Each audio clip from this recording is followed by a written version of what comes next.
వాయులింగం కోసం తిన్నడిని, ఆడి గూడాన్ని, అడవిని నాశనం చేసి వాయులింగాన్ని తెచ్చుకుంటా. ఆ తిన్నడు సామాన్యుడు కాదు.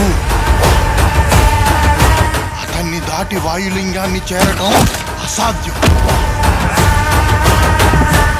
వాయులింగం మీద దుర్మార్గుల చూపు పడింది. ఈ వాయులింగ రహస్యం కాపాడడానికి నా ప్రాణాలు సైతం అర్పిస్తాను. ఈ గూడెంలో ఏ బిడ్డకి ఆపద రానివ్వను. ఇది నా ఆన, తిన్నడి ఆన.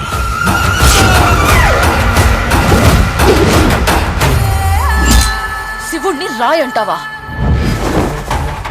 రాయని రాయనక ఏమంటారు నెమలరాని? వినపడని వాడికి విన్నపాలెందుకు, వీళ్ళకి దండాలెందుకు? దేవతని ధిక్కరించేవాడికి, పెద్దల మాటకు విలువ ఇవ్వనోడికి ఈ కూడెంలో చోటు లేదు. ముందా రాయిని తీసుకెళ్లి అడవిలో పడేస్తే గానీ నీకు పిచ్చి తగ్గదు. తప్పు మావా, అలా అనకూడదు.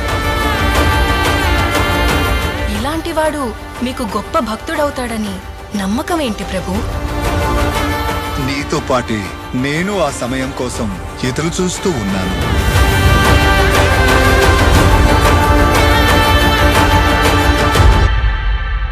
రుద్రా,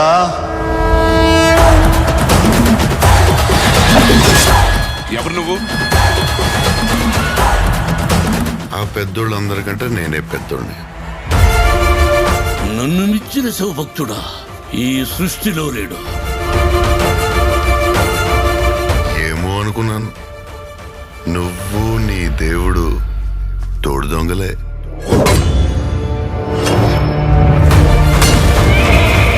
శివయ్య అని మనసారా పిలు. అది జన్మలో జరగదు.